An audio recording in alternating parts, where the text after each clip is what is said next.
Hi, my name is Brady Perger. I'm the CEO of Blacksmith Print Co., and you're listening to the Workflows Photography Podcast. Zach, I am really excited to talk with you today about all the things, workflows of what's going well, what's not going well, what you're looking to improve, and whatever else winds up coming up in this conversation. How you doing? I'm doing good. I'm enjoying a nice 70-degree Florida day. So jealous. So jealous. We'll get there here in New Jersey sometime in the next month, maybe. Yeah, maybe. And then I'll be begging you to let me come stay with you while it's 200 degrees here. Yeah, and super humid. Yeah. Now's the time to go down and visit Florida. In like a month or two, it's the time you want to get out of Florida. Yes, exactly.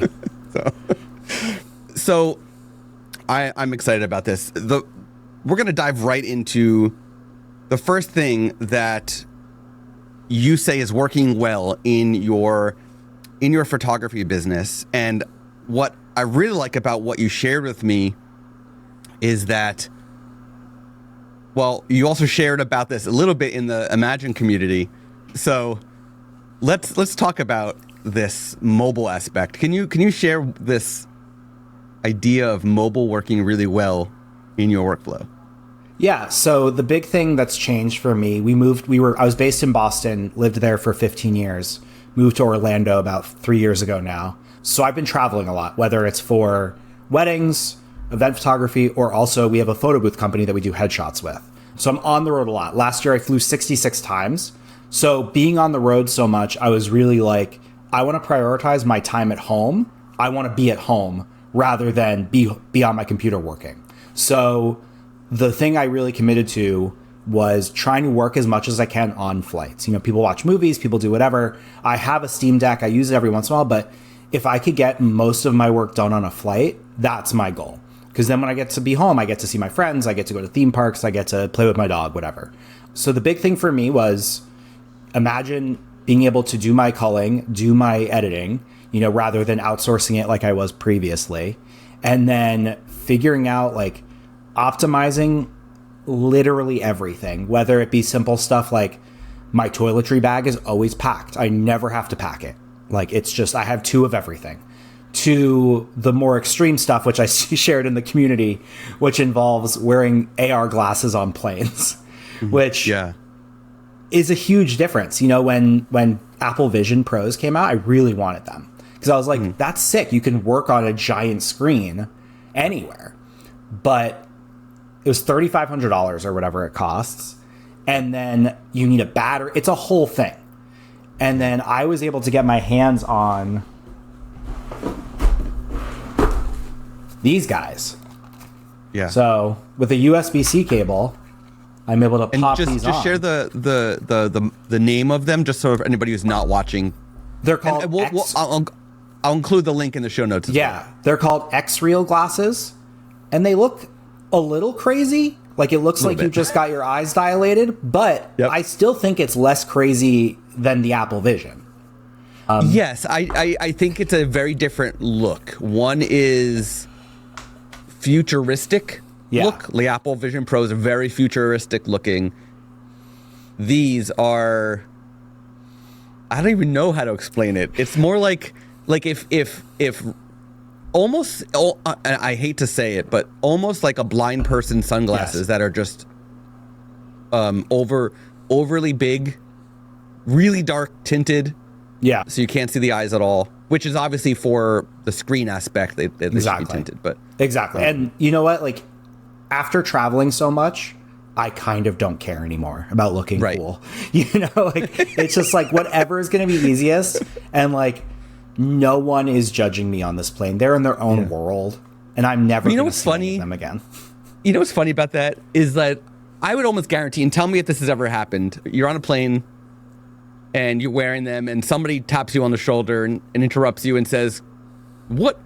Those are funny looking sunglasses. What is going on?" And then you explain, you let them maybe try it, and they're like, "Okay, that's cool."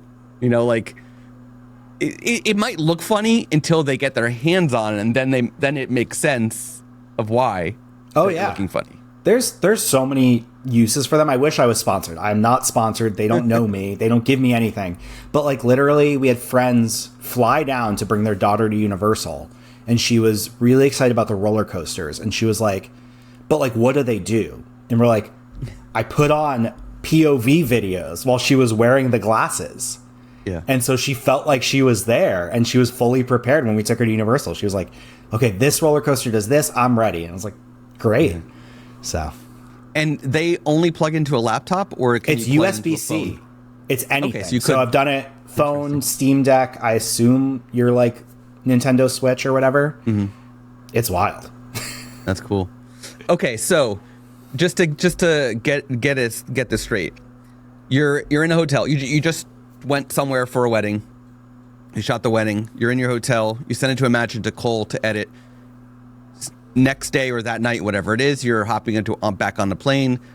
You've already got all your stuff packed. You're very efficient with your packing because you travel a ton.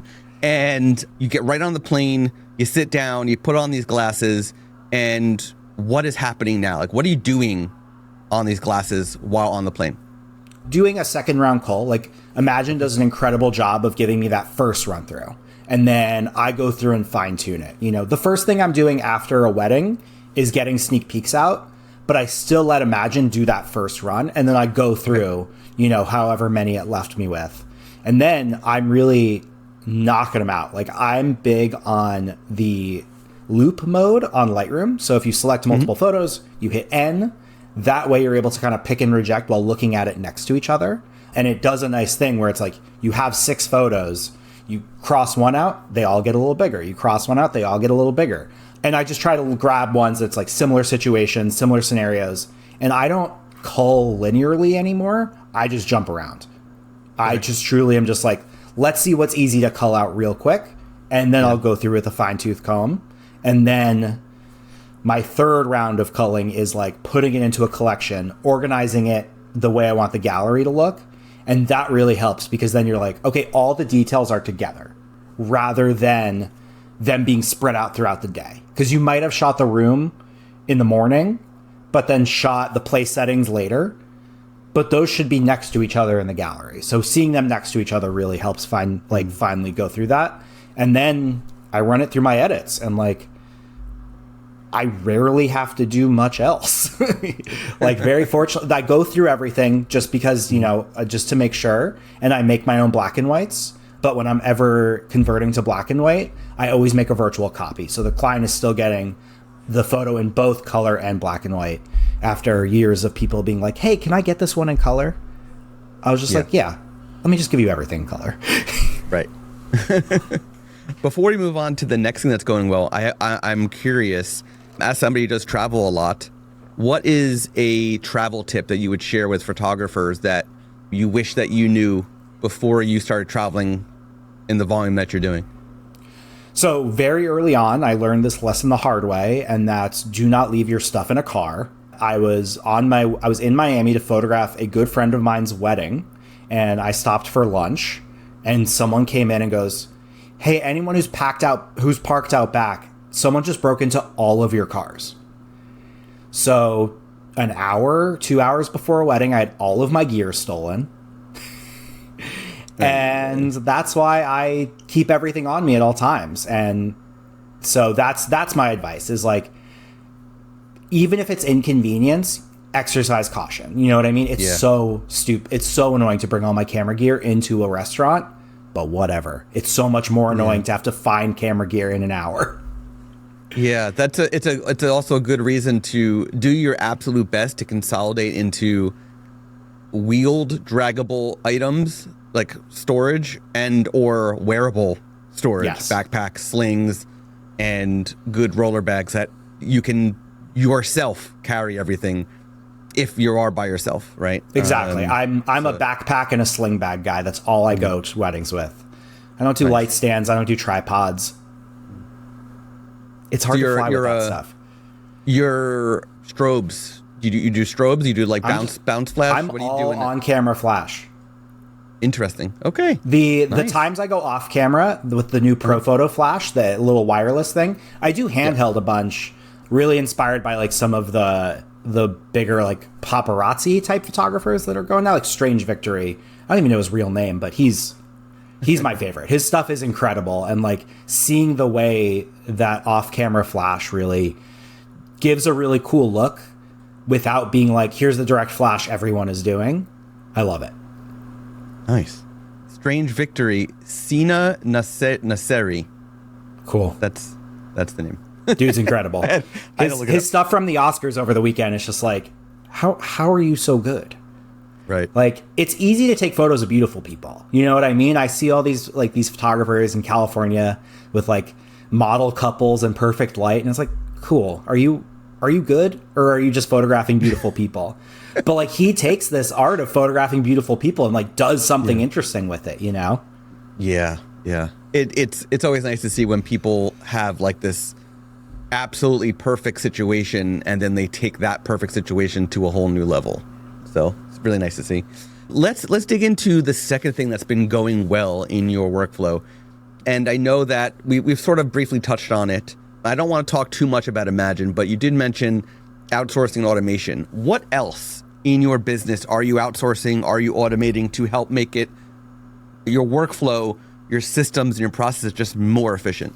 Yeah, the big thing kind of on computer end is I like use a lot of text expander, which is like, instead of typing my email, something simple, I just type in like semicolon EM, and that fills in my email. And then from that small version all the way to full email responses.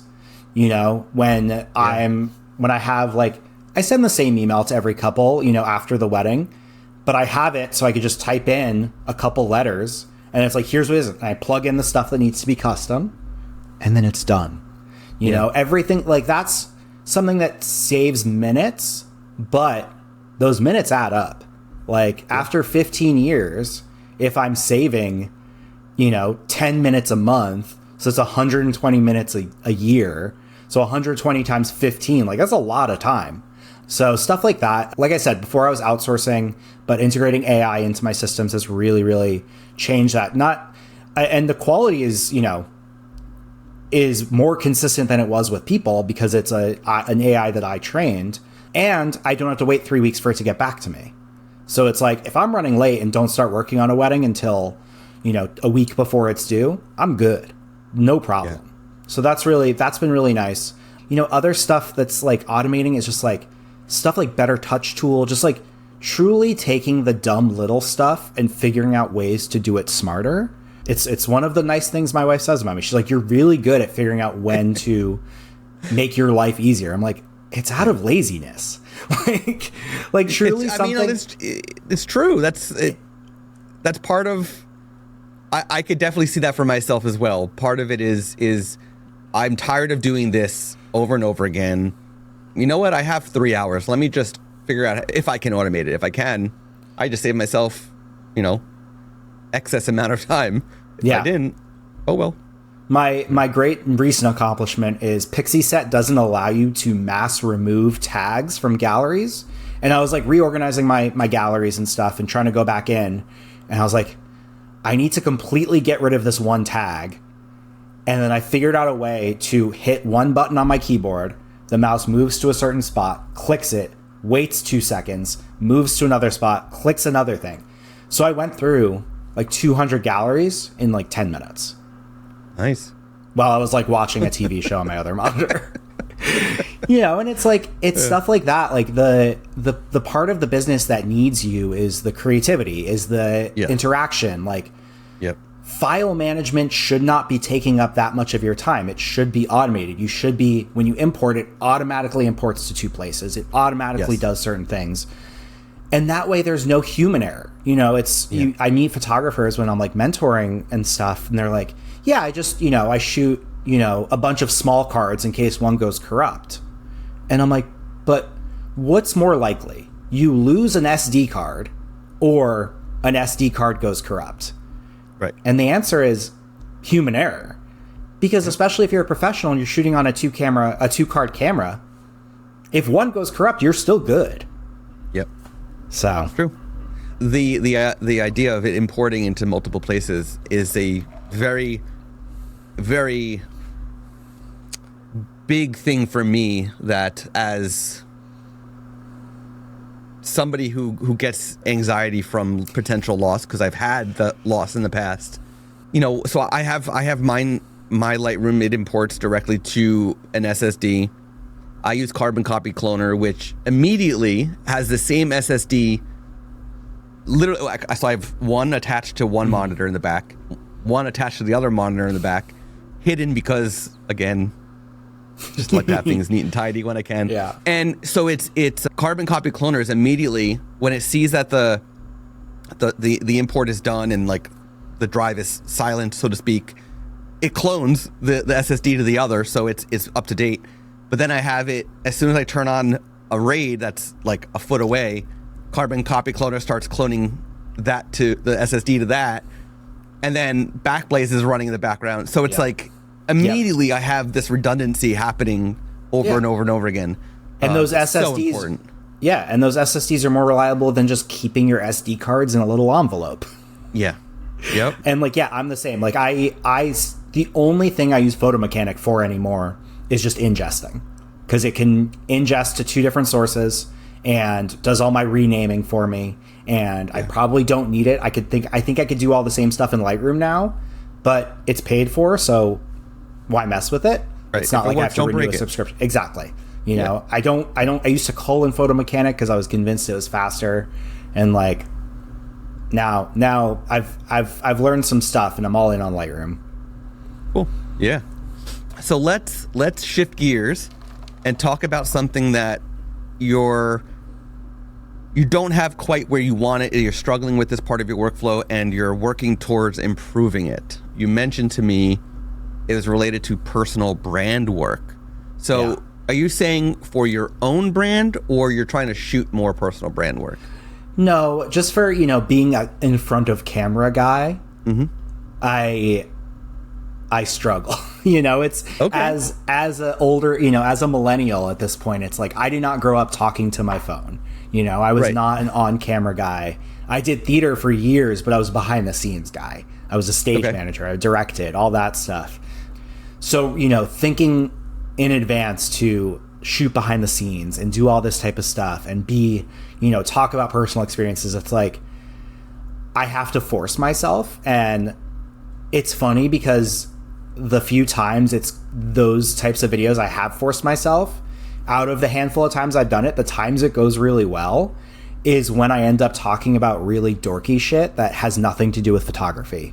I had a video go viral about a statue at Epcot that I was really into. It's a whole thing. There's a pizza place in Epcot, and from the inside you can see a statue of a frog dressed as a pilot. I had thought about it. I had spent a lot of time thinking about it. I took pictures of it. I asked people no one knew, so I posted on Instagram, and it got 80,000 views or something like that. And some big Disney influencer picked it up and did the research for me and figured it out, and it was great. Oh, so you got the answer. I got the answer. It was Nice. it was fortunate. I was like, I'm just worried it's a Mussolini thing, and I'm gonna get a tattoo of a pilot frog, and it's gonna be fascist. So the good news is it's just whimsical. It's just happiness. So okay, the pilot frogs of the world are safe. Yeah. But yeah, it's putting myself out there like that. It's remembering to my brain is already going at 1,000 miles a minute on a wedding day. So remembering to shoot behind the scenes footage is truly my last thing. Cause I'm I want to take care of my clients. The clients are the most important part of today.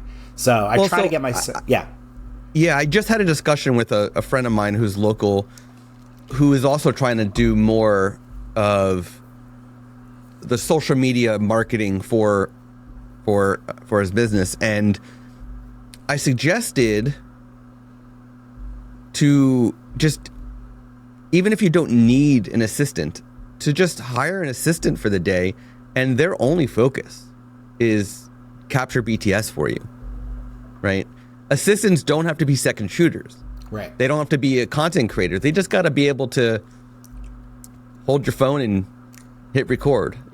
My daughter is 10, and she would pay me to come with me on my photo sessions and capture BTS. So finding an assistant who's, let's say it is a photographer that is in going to a college, like a county college down by you, right? And they're hungry to like get the experience, but you don't trust them enough because they don't have the experience to actually second shoot for you. Right. If you've got a local wedding in the Orlando area, right? Yeah. To hire them and say, hey, you can shadow me, but I also need you to record BTS with my phone or with a GoPro or whatever it is. Yeah. That's Huge not a win bad right idea. there. Yeah, that's not a bad idea.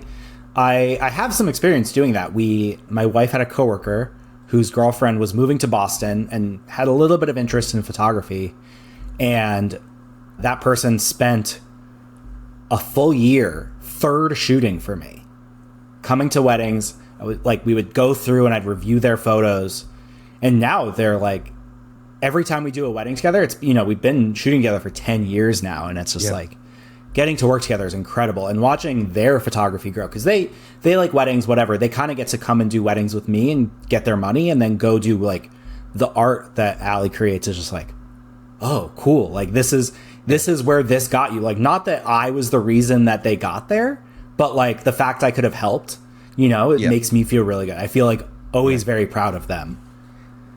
It's just, when I was in college and a little bit after college, until I got my first full-time job, I was assisting for 2 local fashion portrait photographers. They weren't like runway fashion. They were, either in a studio or they'd rent out a beautiful mansion and photograph. And I'm talking like the full-on airbrush and everything, right? It was so much fun. But I, to this day, give them so much credit to helping me learn about light and the equipment, because I was never behind the camera. I was the henchman who would go and grab the lens out of the bag and hand it to them, or move the light where they want it, or set up the next light, or whatever it is. I never touched the camera, but I learned so much about the business and light and equipment just from being there and helping and not getting paid too much, but it was something. It was also 20-ish years ago, so times have changed, of course, but it's such a valuable tool for anybody, especially in college. So that could be a good way for you to do that. Plus, sorry, you go ahead before I share my next thought. I think that it's super beneficial for anyone to watch someone work. Early on in my career, I second shot for a ton of people, and getting to see all the different styles and learning to shoot in those styles is what helped me create my style. But one of the biggest things I always stress upon, like, there is a barrier to being a male wedding photographer. Like, it is a bride-focused industry.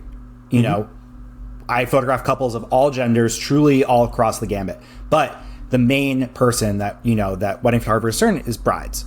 And getting to work with female wedding photographers and seeing the way they interact with brides helped me understand how to make people comfortable. You know what I mean? Just like different things I would never think of. And it's like, oh yeah, the first thing I do when I walk in the room is compliment the bride on something.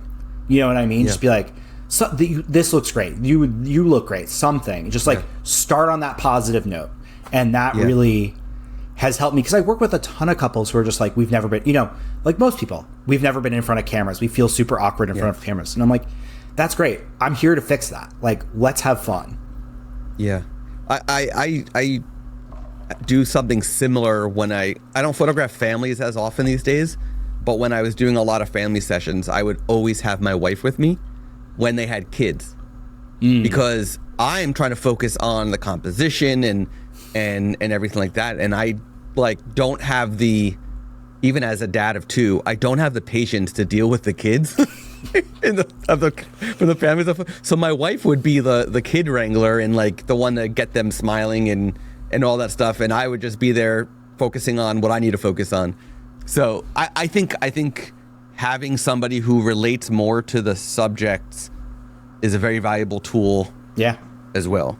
The one thing I wanted to mention as another thing, and I don't know if you've considered doing this, but actually having a personal brand session of yourself. We all do self-portraits, right? I mean, it's fun. It's fun as a photographer, but it's also a learning thing, right? you make mistakes when you're doing self-portraits. You got to correct them, and then a lot of running back and forth. But actually paying somebody to do a personal brand session, it's a whole different vibe, right? Yeah. Have you done one? Have you thought about doing one? I've never done one. I think the professional photos I've used, we try to do like couple sessions. Like in addition, and it's fun because we do it when we're traveling. I know we both are friends with Sam Hurd. We ended up being in Rome at the same time as him.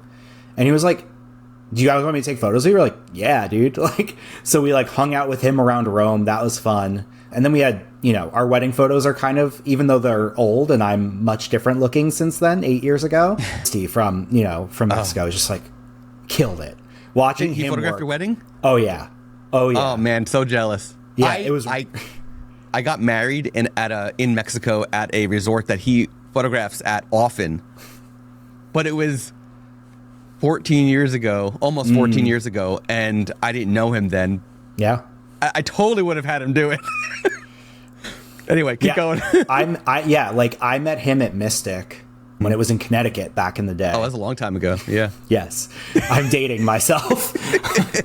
And then when it's sort of back, by the way, that event is sort of back. But is it back in Portland or is it back in Connecticut?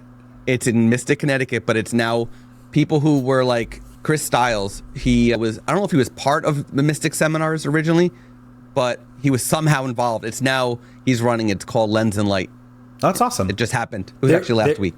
That's awesome. Yeah, I'll definitely check that out for next year. Because like New England had that, and it was cool for all these New England people to get together. And then they're like, let's move to Portland. And it was like, well, there's already 6 conventions in Portland. Like, why do we need another one? Again, dating myself to when Portland was the hip spot. But yeah, so Fair shot our wedding. And not only, I mean, this relates back to what you're saying, like watching him work. The reason we hired him is his style is so different than mine.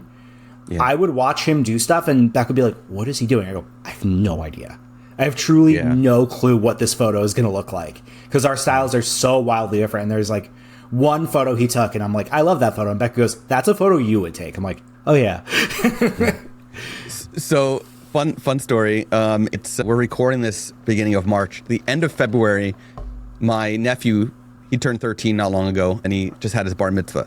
L'chaim. Very unconventional American bar mitzvah. It wasn't the typical over the top thing. It was partially over the top, but not extremely. And my sister-in-law and my brother asked me, who should we hire for his bar mitzvah? And I gave him a list of friends that are local. And they wound up hiring William Madwin. Mm-hmm. And so I get to the temple the morning of the bar mitzvah, and I walk in and I see William's girlfriend as the assistant. His girlfriend, Susan Stripling. So she wasn't booked, so she came. They surprised me, and she spent the whole day photographing, just hanging, literally holding his light stand, playing the assistant role. During the party, she actually picked up her camera and was shooting as well. But it was as a photographer, as somebody who's been in the industry for a long time, you, as you just said, you can't help but to pay attention to what they're doing, how they're doing. And at one point I'm standing there and Susan looks at me and she says, "What are you doing?" And I'm like, I really want to help. Like, I'm here, and even though I'm here as an uncle, and I really want to help hold the light stand or move this, or it's you. Yeah, that's me at every wedding where I don't know that. Like when friends don't have me help with their photographer search, I'm just staring at the photographer and being like, why aren't they doing this? Why aren't they doing that? Right. They should be over there. They missed this. But I would love to see how Susan Stripling photographs kids playing Coke and Pepsi in 2025. Well, they didn't have that. But no? It was the party was actually at a brewery and restaurant here in New Jersey. And so there was no dancing actually at all. It wasn't really was not your typical bar mitzvah party. The kids had their own room where they had they had Karate Kid playing and they had Back to the Future playing on a big screen. It's a cool kid. And there was like a buffet style food for everybody, and then there was like a lot of tables for the 50 something plus adults that were Right. sitting there and cafeteria style. It was fun.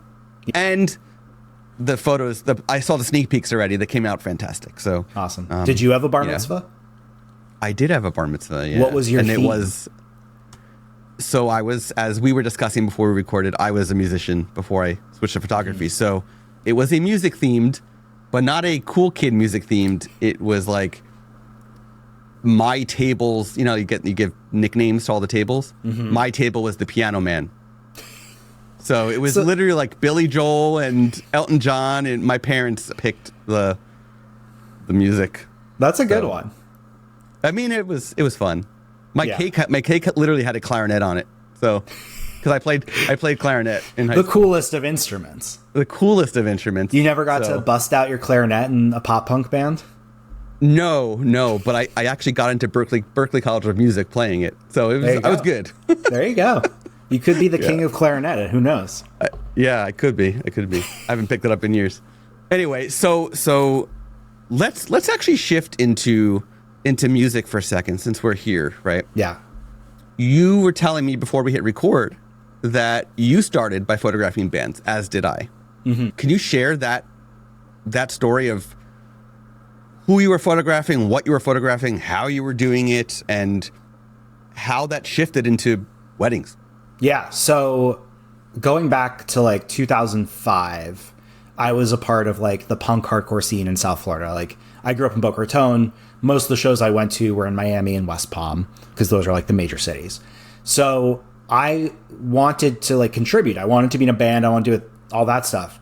Turns out I have no musical talent. I was not a clarinet whiz. I was not a guitar player. I was nothing. So that wouldn't have got you very far in the punk hardcore scene anyway. Listen, there's flute on a hardcore record from last year, so you're missing out. But yeah, so like I was like, okay, like what can I do? And no one was really shooting shows at that point, at least in South Florida. Like, so I started bringing my dad's like Canon PowerShot to shows. And leaving it, I think it only had automatic. Like I don't know what else it had. And then I remembered, I'd post them on like our message boards. And then I started a Flickr. And that was like my big, like, this is the source of all my photos. And then I figured out how to do shutter drag on the PowerShot. And that was like, what is he doing? This is so cool. Like people loved him. And then very, very, very common punk band style photos. Yes. And then my 18th birthday, I was given a Canon Rebel. And that's the reason when people ask me why I shoot Canon, I said, because I started with Canon and I'm too lazy to change. Yep. And I started shooting more shows, and like, shirts would have my photos on them, records and stuff. And then in 2007, I moved up to Boston, where the hardcore scene there was like kind of at an all-time high. Bands like Have Heart and Verse and The Carrier and all that stuff were kind of blowing up from that area. And there was a national message board that everyone would kind of check in on what Boston shows were doing. And I kind of grew a name from that, which was really cool. I'm very fortunate that my real name is Zac Wolf. So it's very easy to remember. It's very easy to spell. So people, and like back in that day, we would watermark all the photos. So everyone knew my name because it was on there. And you should see my first watermark, because it is incredibly cringy. Weren't they all? Yes. It was like a big X with just a photo of a Canon Rebel over it. Oh, nice. Very cool. And then from that, it was just like, I was trying to mix it up and try to shoot bands different ways, and figuring out like, okay, like I'm in this shitty basement. How can I make it look interesting? Or, started doing off-camera flash at shows, which is now pretty common. But at the time, like there weren't many of us doing that. Yeah. And then through that, someone was just like, hey, can you shoot a wedding? I was like, yeah, I've never been to one, but I could figure it out. And like, I just saw so much creative potential in weddings, and I've always been like a big extrovert my whole life. So it was more of a chance to like get to be with people. You know what I mean? Like people make a living shooting still life and shooting products. I would rip my hair out. Like the joy I get from this business is people. And that's part of why I automate the stuff that doesn't need me, is because that's not the stuff I love. And I can spend more time doing the part I love because of that. So, right. Yeah. So I got my start. I still have it back there.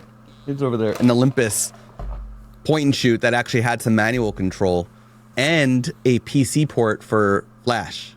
So I could actually like have a off-camera flash wired. So I would hold the old wire around your neck. And yeah. I was also doing shutter drag. So it's very similar. To differentiate my photos from others in the New Jersey punk scene, I would actually incorporate every band I was photographing. I would have photos of their feet, because guitar pedals, bass pedals, tuners, whether it's Converse All-Stars or Vans or whatever, the band Penfold, they would actually wear like black shoes, like dress shoes, or like Doc Martens, So everybody had their own style, and it was like a cool way to remember that band by their shoes. It was just a fun thing. So you got to do something weird. If you're, everyone's shooting the exact same thing, how are you going to stand out? Like I remember the year that I went in 2008, I went to Sound and Fury, which is a big fest in California. And that was the year they were like, hey guys, you have to get approval to shoot this show because there's too many photographers now. And it was like the first year they had like a media pass for a hardcore show. And it was just like, and now it's like standard, like even local shows, you like need to, the rule used to be like, if I don't know where to find your photos, you don't get to take photos. Because people would show up, take photos, then you just never see them again. And I mean, now luckily with Instagram and stuff, like it's been amazing. It's so great that like, I like as a fan of band photography, it's been fun to just like follow bands and then they'll collab with photographers, so you see it in their feed, and it's like the quality of band photography out there now is so high. Like the bar is so much higher than it was back in our day.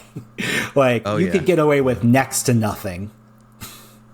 And now it's just like you have to be doing something cool and you have to have your take on it. I'm at the point now where, like, for example, Matt Pryor from the Get Up Kids is coming back to New Jersey very soon to do it's a solo tour that he's doing. And I'm like, okay, I'm going to go, but do I want to go with my camera? It's literally at a brewery, small one. So I'm like going to be like right up close. There's no stage. Do I want to bring a camera and photograph or video, or do I want to just go and enjoy it? Right? I know that I won't need a media pass because there is no stage to worry about. It's like a open mic night almost, except it's scheduled. So I'm just going to enjoy.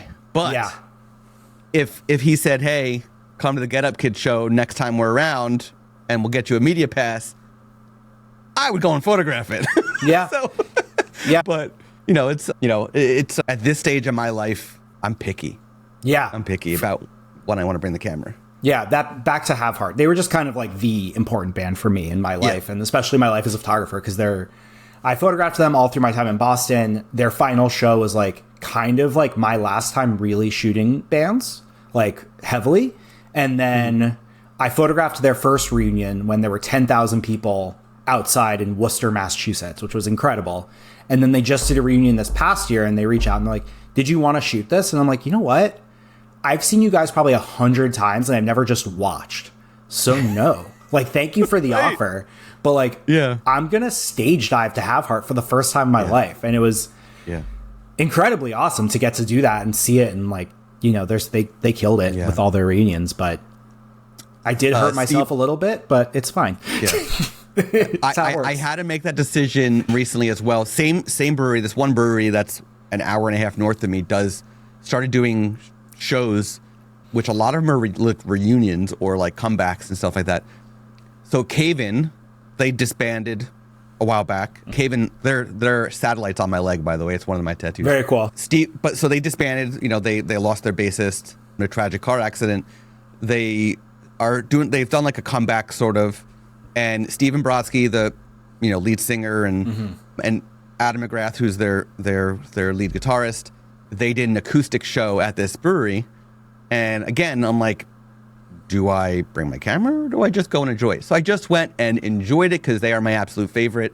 And of course, I whipped out my phone and recorded a couple songs, but I'm not looking at my phone. I literally put it down and I'm just like, watching and absorbing and whatnot. And you have to do that. You have to make the decisions of when do I pay attention and when do I actually look through the LCD of my screen of my camera. And I think that decision to just enjoy that last show was a very smart decision. It's funny because getting away from bands, like we go to Disney, we live like 30 minutes from Disney, we go all the time, and like watching people spend 15 minutes recording a video of the fireworks when there's HD tripod footage on YouTube already. Like just watch the fireworks. Like you fought tooth and nail for a good spot. Your kid is on your shoulders. Like just watch the fireworks. You're not going to go back and watch this video. Right. Totally. Like, to me, it's like I'd rather watch my kids' facial expressions. Than that. I don't even care about watching the fireworks. I want to see the facial expressions of my kid enjoying the fireworks. So I just a last comment is I watched all the 1 through 9 Star Wars movies with my daughter, who's now 10. She, at her request, we watched them in order, and there's key moments of the movie. You know, I've seen it 1 billion times, but there's these key moments where I just watched her reaction to the movie for different parts, where she does that like shock face, and I'm like, that's the important moments right there, not necessarily watching the movie again for the billionth time. So, Zac, this has been fantastic. I learned so much about you before we even hit record, and since. So it's been a blast. Can you share with the listeners the best place to find you, to connect with you, and of course to see your awesome photography? Yeah, everything. I'm very fortunate to have branded myself very early. Everything is Zac X Wolf, ZAC Wolf. That's my website. That's my Instagram. That's my TikTok. Find me anywhere. I try to be really accessible to people. If you're coming through Orlando, like, please say hi. And yeah, that's me. Awesome. Thanks so much. Awesome. Thanks, man. You have been listening to the Workflows Photography Podcast. To hear more from Workflows, to learn more about our guest, and for an exclusive offer for Workflows listeners, please go to workflowspodcast.com. And be sure to subscribe to the podcast on Apple Podcast, Spotify, or wherever you listen to podcasts. Thank you for tuning in. Until next time.